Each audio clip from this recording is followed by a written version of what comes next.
you might not benefit in the way you think you're going to benefit from it. It could be a completely different outcome, but still a very positive one. I got home for bedtime 3 times this week and managed to read a book to the kids and put them to bed. That's often one of my big gains if I've achieved that. Today we have Mr. Chris Townsend. Chris, you want to just introduce yourself, who you are, what you do? Yeah, thanks, Luke. So my name's Chris Townsend. I'm a dad of 3 little girls. I live just outside London in Buckinghamshire, and I work in the city as a lawyer. So a busy man then. Yeah, it's a bit hectic. The girls are yeah, beautiful chaos, as I like to call Yeah. it. I can relate to that as well. I love it. Was it my wife calls it perfectly imperfect. I think that's the way. Cool. Well, look, let's jump off the conversation. And I think a good place to start would be rewinding to when we first spoke, which is about 12 months ago. So I think you reached out. I think you've been following some of my content for a little while, decided you wanted to have a conversation. What was going on with you back then that made you decide I want to reach out and have a chat with someone like me? Yeah, it's a really good question because I wasn't anywhere near what I would think of as like rock bottom or having a breakdown or anything like that. It was more just there was just a lot going on, and I kind of felt like I wasn't um I kind of wasn't winning at anything. Maybe work was going pretty well, to be honest. I made partner in my law firm. That was really great achievement. It's a tough job. There's long hours. All of that stuff. I think that was going well, but it was still tough. And then juggling that with family life, friends, relationships, and then just your own health and well-being. I felt like I was kind of just not quite getting there on anything. Right? I was trying in all areas, but kind of felt like it was all kind of just not quite as good as I'd like it to have been. Yeah, and I think that's a very, not to belittle what you're saying, but a very common narrative with the gents that I tend to work with, and just I guess the reality of modern life. But I think sometimes you're trying your best. You got work, it's full on. You got young kids. You got your wife and partner to look after. Everything else that comes with life, and so you and your own health as well, and your own well-being, and you're trying to sort of achieve in all those areas. But sometimes it can feel like no matter what you do, it's like a game of whack-a-mole, or you're never quite there in any of them. And it's not like one area is completely on fire or there's a crisis, but it's just that this kind of low level, like not kind of be where you need to be in all the areas can result in a bit of a, oh, what's going on? And it feels like I'm telling you what you feel like, but it feels like you're on the back foot the whole time, right? Yeah, I think it's just a bit of like I think you feel like, am I doing it? Am I doing this like well, or is Yeah. this like how it's supposed to be, or are there things I could tweak here to make this a bit easier for everyone, right? Not just me, but also for my family and at work as well, right? Like there's all sorts of things you can do to kind of optimize your working habits. And so I was very interested in what the program could offer in that respect. And I've done a good amount of coaching before, but it's been more focused on work. And less focused on the whole kind of package of how you turn up to work in the first place, right? And I mean, some coaches do touch on that, but certainly it was a more, the health and well-being piece, you know, the relationships you're in, family, all of that stuff. I think I hadn't really dug into before, and you know that was, I think, coming from the material you put out. I could see very clearly that was something that you might be able to help with. Yeah. And I think the other thing to say is that we're not given a roadmap or like a book for how to do life, right, with these things. And so we kind of go through and you do things and you build things up and you build your career and you have a family and all the rest of it. And so sometimes you have all this stuff going on and you're like, hold up, like, am I actually coping and dealing with it as best I can? And there isn't like something you can just necessarily to defer to go, yeah, I am, it's this, or there's this set way of doing things. And so sometimes you can get to a point where it feels insurmountable.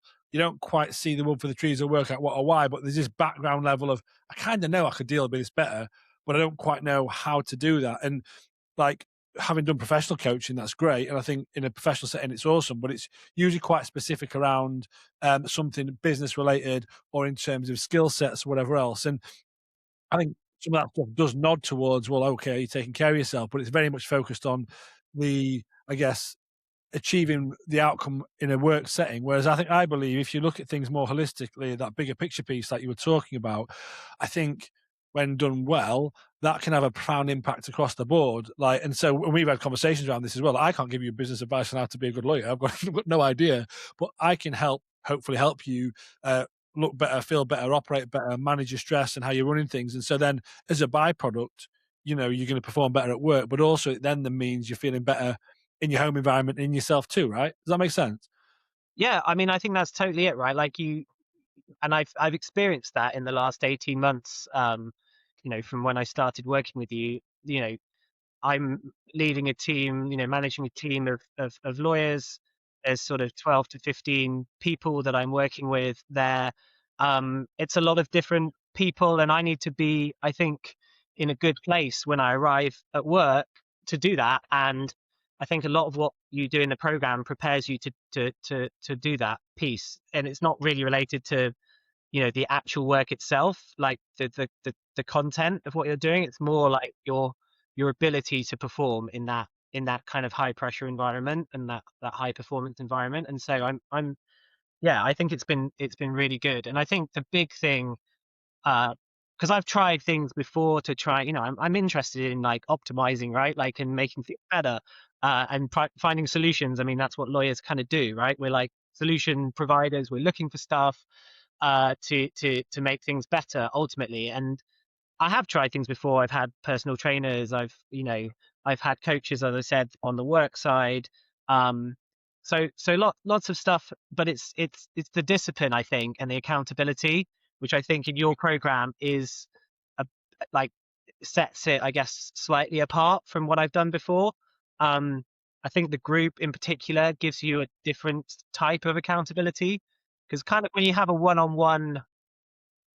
one-on-one coaching, I think you feel uh like you could probably tell your coach that you just had a bit of a bad week and you haven't done anything that you talked about last week.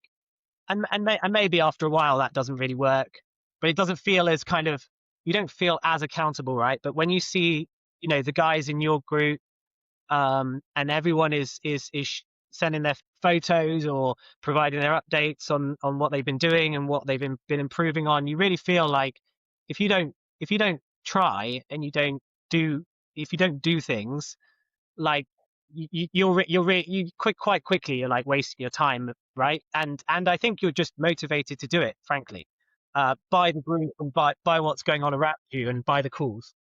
Yeah. I mean, I'm biased, of course, because we're in a group program, but I truly believe that because I think when we're wanting to do work on ourselves, and you're busy, you're stressed, like you said, you've got that kind of almost overwhelming feeling. There's so much going on.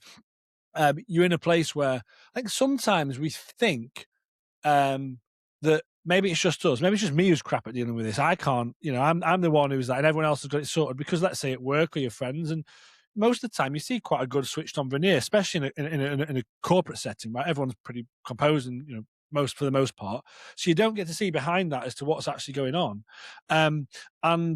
So there's two parts to it. One is what you're describing there, where if you see other individuals doing things, taking ownership, looking at their part in things and doing it, well, if he's doing it, I can. But the other thing that's reassuring is, it's not just me. Other people struggle with this. Other people like might have a row with the missus and do something silly, or come home and play on the phone when they didn't want to, or drink a bit much a corporate setting when they said they wouldn't. Whatever it is, right? And then you go, well, they're dealing with that too, and they have those same stresses. And it's almost not that we want to wallow in someone else's struggle, more that it's just reassuring that everyone else is fallible just like me, and other people that you might also have looked up to from a peer setting or in a business setting, actually they have just the same shit going on, and that's helpful, I think, because you go, okay, it isn't just me and everyone else is perfect. It's quite the opposite. But then those same people facing up to that stuff, working through it and challenging it, and you go, well, okay, if he's done that and he's worried with that, well, maybe I can take a bit of that medicine for myself as well, right? Does that make sense? Yeah, it's all of that stuff. And it is interesting because you go into a group of however many, like 10, 20 guys who you don't really know, right? You might, well, the blueprint to start with, you get to know some people. So when you go into the next stage, you might know a few people in there from the first stage. and then you're kind of sharing things that you probably wouldn't typically have shared with like your best mates necessarily, um, which is quite bad actually. So I have tried to be a bit more open with like particularly male friends, right? Like I think groups of guys always, there's you, you go out for a few drinks or whatever, but it doesn't necessarily always get the next level down, right? To talk about some of the stuff, and it's actually really interesting because you see you like the openness of it is you feel like you can share even though you don't know the people, and it's almost a safer space in some ways because Yeah, there's like no judgment, right? Anyway, totally. whatever the issues are, whatever challenges you've got going on that week, or so I think that's really, yeah, that's been really good. Yeah, and you totally embraced that as well. I think you perhaps at the start, like a lot of gents, may be a bit reticent about this. You know, what's the power of that? But then when you lean into that and experience it, you get a lot of value out of it. What what would you say then? You know, as you sit today, we've done a lot of work, Chris, over the last 18 or so months. Like, what would you say have been your key learnings and takeaways, having come through like a process of personal development, like we do and that you've gone through?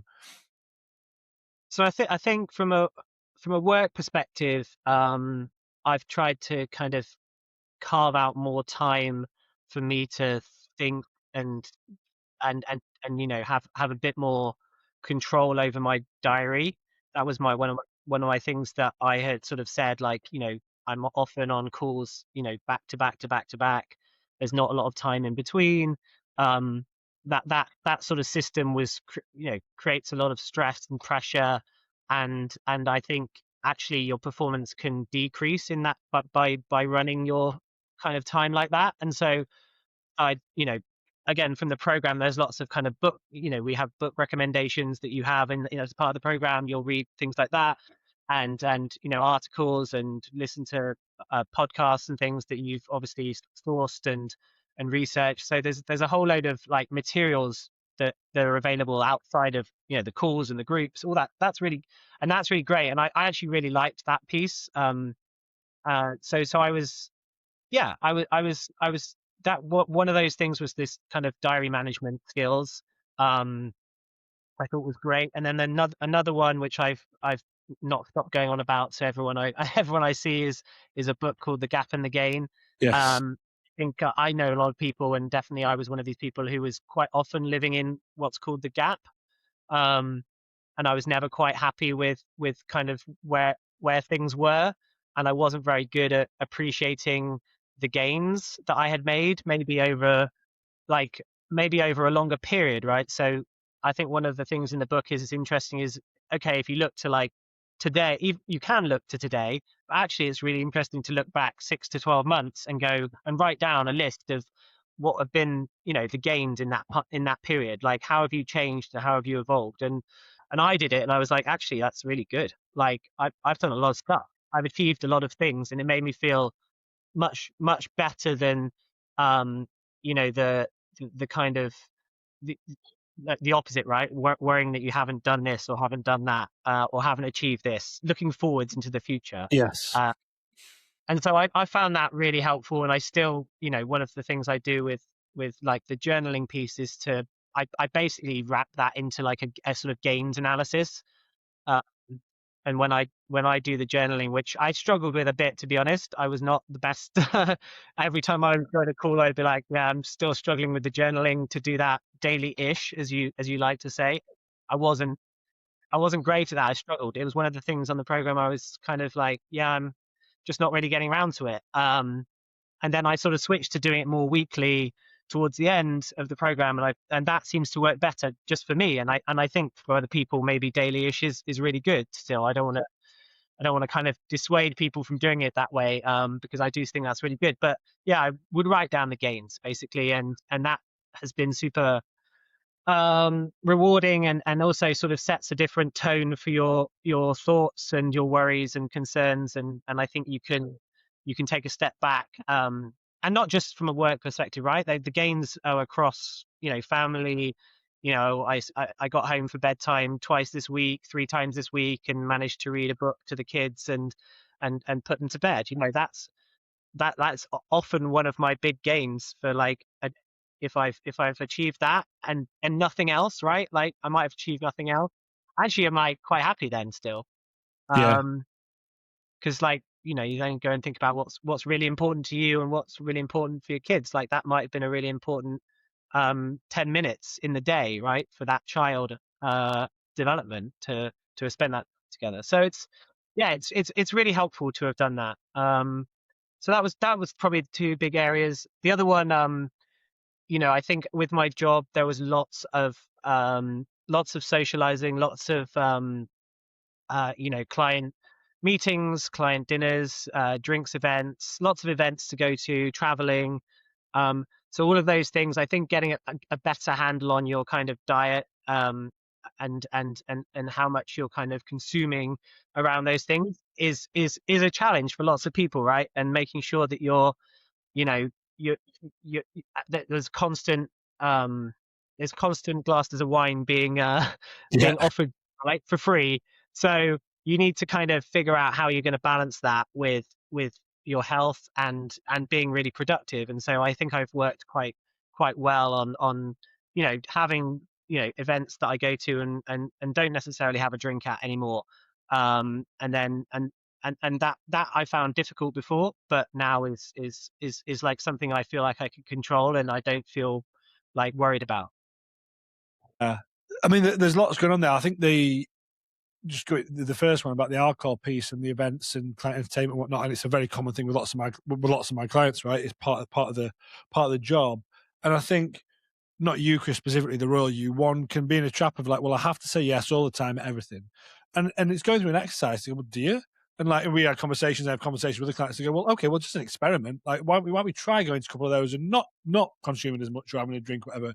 And rather than like setting this pressure, like, right, I'm never going to have any fun, any client entertainment, go, well, why don't you just try a couple and see how it goes? And I always say, not to you specifically, but I go, well, oh, look, if you didn't drink at this event, are you going to get your P45 handed to you? And people are like, well, of course not. I was like, well, just try it and see what happens. And invariably, what happens is, oh, it's fine. No one cared. A couple of clients in the program recently had this happen where one he was worried because he's got this new role, he's pretty senior, and he's got lots of entertainment, and he was meeting what was an old client at the old place, but bringing him on board, and he's deciding he wants to sort of temper what he's doing a bit, and he spoke to this sort of supplier slash client. I was like, look, mate, thing is, I'm not going to be drinking today, and the guy was like, oh, thank God, I don't want to either. So it's like, Yeah, yeah. a lot of the time you But I have these. think like even stuff like you can go to the rugby, right? And now actually what's on offer at these events, like the zero beers, the zero Guinnesses, they're actually like really good. And I don't feel like you have I think a lot of people are not drinking anymore. Like in the last 2 years, I feel like there's been even more of a shift. It was already kind of happening, right? But there are plenty of clients now that you can go out with, and they definitely won't be happy not having a drink. And it's not it's no longer like a given that is what's going to be part of client entertainment. So I do think the world is changing on it. But certainly, when I started out in my legal career, that was a bigger part. That for sure, like 10, 15 years ago. And it's not to say none of it and don't do it at all. It's just, again, finding the requisite balance. And if it feels like it's gone skewed too far one way, it's help putting you back in the driving seat and deciding what and when you want to do it. And there'll be some that you will get involved and have a bit of fun and others you don't. But it's that whole thing of I don't have to say yes to everything. And if I do, that's going to compromise me. But then the other bit that you were saying about the gap in the game bit, I know you had quite a profound impact on you, that, but it's so true, Chris, because I think a lot of people, especially again the kind of guys that I typically work with, but lots of others anyway, we've got like a version of who we want to be, where we want to be of ourselves. And the idea with the gap in the game part is that the gap is that we're never quite there. And actually, I have to be wary of this as a coach. If you're in a program, personal development, we're trying to work on ourselves. A lot of it's about what's not working, what we're not doing. I talk about it all the time. Like you actually learn by messing up, course correcting, and all that didn't work. And it's the whole obstacle is the way concept from Stoicism, which is important because that's how we learn. However, it's also been able to have this kind of like dichotomous thinking of, well, that's all true. We need to work on that. But also look at what you have achieved, which is X, Y, Z. Now, where I think a lot of people falter or trip themselves up is they only focus on the bits where they haven't done and they feel like they're letting themselves down. Whereas invariably, it happened with you and other guys who go, okay, that's fine. That didn't work. We need to work on those two pieces there. Great. What about this, and this? And you go, oh, yeah. And so it's not about trying to pretend something's perfect when it's not, but it's saying those bits that you have done that's gone well are just as valuable. And the fact you have missed a couple of bits does not negate the positive that you've achieved there. And I think living in the space of the game part, but okay, what can we improve? It's a subtle shift in mindset, but it's important because you're not constantly beating yourself with a stick and you can actually look at what you are achieving, right? Does that make sense? Because I think it's important, but it's an important distinction, I think. Yeah, yeah, for sure. And I think I was, I guess, a little bit surprised, coming into the program. I wasn't quite sure how like much of a sergeant major you were going to be. I guess because some of your contents, Yeah, it's quite punchy, out yeah, for there. sure. Yeah, It's out there in a good way, I think. It attracts people in, and it's eye catching, and that's great. And I was surprised actually because you do like very regularly take a step back and go, well, actually, you're doing a lot better than you might be giving yourself credit for. And a lot of people on the call, it is a lot of that is actually, well, look at what you have done. Okay, yeah, you're still maybe not journaling every day, but you've changed this, and this in the last 6 weeks, and that's great.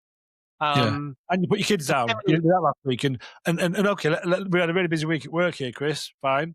How would you dealt with that a year ago? And you're like, oh, hold up, yeah. And it's been able to show someone that because it's important. Me just shouting at people all the time is not going to achieve anything. That's the way I see it, anyway. yeah. Well, it's the same with the sleep and the fitness, right? Because I think that's another thing, as a lawyer, the hours and like the evenings in particular, it is quite hard to to to get your sleep right, and to get and then to make that work with exercise as well, because one thing that you struggle with, right, is you're going to bed at 1, 2 o'clock in the morning because you've been working late, and of course you're going to struggle to get up at like 6 or 5 in the morning because like you haven't slept properly. So you're already on the back foot, right? If you can't figure out the evening stuff and make it work better for you. So I have tried to shift the way I work a little bit in that regard, and I'm trying to encourage my team to actually do a bit of that as well. I mean, we're a client service business, so we do still have to work around that, of course. But sometimes I say to people, okay, well, it's 10 p.m. Like, could you instead of carry on and doing this piece of work until 1 o'clock in the morning, like, could you go to bed now and get up at 6 a.m., and would it still be like on the client's desk by 9 a.m.? Because the client reality is not probably going to look at it right between you Yeah. know midnight and 9 a.m. No. Um, so like it's about making some choices and thinking about that, and sometimes you can't, right? Because sometimes something is super urgent. But like I think if you can be more consistent with it and not get into like this loop uh of it Well, happening every day in life, then it's better. yeah. Well, I think where you had been at times, and others definitely are, is making the edge case. Well, sometimes, we have to work late because it is a big pitch or there's a transaction happening, and that's fine. But making that more the edge case rather than the rule. But I think what can happen is that becomes the norm. And then you go, hold up, how well is this behavior serving me? And it's not to say, right, I'm going to suddenly switch off at 5 and not look at anything because that's unrealistic as well. But it's like within what we're doing, how can we, there's no solutions, only trade offs, get the most out of it. And in my experience, there's always something we can look at and adjust. And we've done that with you, and it's a moving target and it's a bit of a work in progress. But if you're able to have that more relaxed, flexible mindset about it, just stop clinging on so tightly. I think you let things breathe a little bit. It actually allows for better work, better performance. Not only that, though, I think you as a leader, again, the royal you, not just you, Chris, um, if you want to get the most out of your team, you kind of have to practice what you preach as well. So if you're sending emails at 1 in the morning, the rest of your team are going to see that as that's what's normal. Now, sometimes, like we said, edge case has to happen. But actually, if you want a better performing team as well, it's you having those boundaries for you will then sort of feed into your team as well, right? Yeah, I think it's the sustainability of it as well. I think one of the things that I've seen throughout my career in law is just that is burnout, right? After 2 years, 3 years, and yeah, maybe people can keep it up for a bit, right? These things, but it's generally not sustainable to work like that, and something is suffering, whether it's your health, your family, your life, your work. At some point, it's not going to work very well. So yeah, I think it's definitely a case of practicing what you preach and trying to get that to change. and yeah, that's also been something I guess I've been able to work on within your program. Well, Chris, I know you're busy, as we just discussed, so I won't take up any more of your time. But I really appreciate you coming on to have a chat because it's always really helpful to talk through this stuff and work through it. And I know anyone listening will have got value out of hearing what you talk because not to belittle where you're at, like I said, but it's also really common, this stuff. But equally, it can feel quite insidious because it's common, but you're like, it's tricky to work out what you need to do. And you fully embrace the process of doing it and where we sit today in a great spot. That being said, before we jump off, what would you say to someone who was in the position you were in, say 12, 18 months ago, feeling how you have felt, but maybe they're a bit on the fence in terms of working with or engaging with somebody like me, a coach? I think I would just say, it's hard sometimes to take the plunge and just press go. But certainly for me, that was 100%. I would never change any of that decision at all. And so I think do your research. Watch some of the podcasts, read some of the materials, have a chat with Luke. And there's lots of different ways to approach how you manage things. You can work on your own timetables and things as well to a degree. Look, I think it's something that I think so many men and women probably, although I know you're not specifically doing women these days, but like, yeah, you will benefit from it, and you might not benefit in the way you think you're going to benefit from it. It could be a completely different outcome, but still a very positive one, right? I think a lot of people come into your program with a certain goal and then go, actually, that goal was good, but like what I've actually achieved is like these other things, which are actually better, particularly with like weight loss and things like that, right? You have quite a lot of people coming in. I mean, I wasn't particularly focused on that, Yeah. but like that can sometimes be something coming in that people are very focused on, right? But actually, when they leave the program, they're like, yeah, no, that was great. I did that. I sorted that out. But actually, I sorted like all these other things. Yeah. Because I think the thing is with that, it's often, you know, it's about kind of almost like what the pain, like why is the reason you're doing it? And some guys, it's physically health wise, not where they want, and so that's like their focus. Probably aware of all the other things we've been describing, but like that's what they want to address. Then they come into a process and you hold up. There's other things we need to work on here. I want to fix that part, but there's all that other stuff, and so that's the whole holistic piece of looking at it. Whereas other guys, sometimes it's the whole 180 of it. It's like I'm not really bothered about the physical part, but I want to sort out my headspace, life balance.